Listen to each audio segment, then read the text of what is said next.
Hi, Sankranti ಹಬ್ಬದ ಆರ್ಥಿಕ ಶುಭಾಶಯಗಳು ಎಲ್ಲರಿಗೂ. ಇವತ್ತು ಬೆಳಗ್ಗೆನೇ ಎದ್ದಿದ್ದೀವಿ, 4 ಎದ್ದು ಎಲ್ಲ ರೆಡಿ ಮಾಡ್ತಾ ಇದ್ದೀವಿ.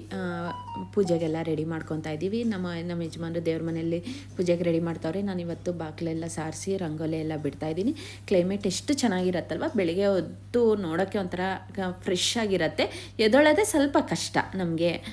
ಕ್ಲೈಮೇಟ್ ಎಲ್ಲ ತುಂಬ ಚೆನ್ನಾಗಿತ್ತು. ನಾನು ಇವತ್ತು ಮೈನ್ ಬಂದು ಸಂಕ್ರಾಂತಿ ಹಬ್ಬಕ್ಕೆ ಪೊಂಗಲ್ಲು, ಕಡಲೆಕಾಯಿ, ಗೆಣಸು, ಅವರೆಕಾಯಿ ಇಷ್ಟಿರುತ್ತೆ, ಕಬ್ಬಿರುತ್ತೆ. ಇವಾಗ ಅದೆಲ್ಲ ಇಟ್ಟು ನಾವು ಪೂಜೆ ಮಾಡಬೇಕು. ನಾನು ಪೊಂಗಲೆಲ್ಲ ರೆಡಿ ಮಾಡಿದ್ದೀನಿ. ಇವತ್ತು ಬಂದು ಟಿಫನ್ಗೆ ಖಾರದ ಪೊಂಗಲ್, ಸಿಹಿ ಪೊಂಗಲ್ ಮಾಡ್ತಾಯಿದ್ದೀನಿ.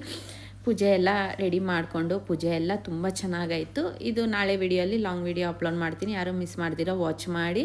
ಪ್ರಸಾದ ಎಲ್ಲ ರೆಡಿ ಆಯಿತು. ಇವತ್ತು ಸಂಜೆ ಮೇಲೆ ನನ್ನ ಮಗಳು ಬರ್ತಾಳೆ. ಇವತ್ತು ಕಾಳಮ್ಮನ ದೇವಸ್ಥಾನಕ್ಕೆ ಹೋಗಿ ಪೂಜೆ ಮಾಡಿಸ್ಕೊಂಬಂದ್ವಿ. ಮತ್ತು ಗಂಗಮ್ಮನ ದೇವಸ್ಥಾನಕ್ಕೆ ಹೋಗಬೇಕು. ಆಮೇಲೆ ಬಂದು ನಾವು ಗಂಗಮ್ಮನ ದೇವಸ್ಥಾನಕ್ಕೆ ಹೋಗಬೇಕು. ಈ ವಿಡಿಯೋ ಇಷ್ಟ ಆಗಿದರೆ ಲೈಕ್, ಶೇರ್, ಕಮೆಂಟ್ ಮಾಡಿ.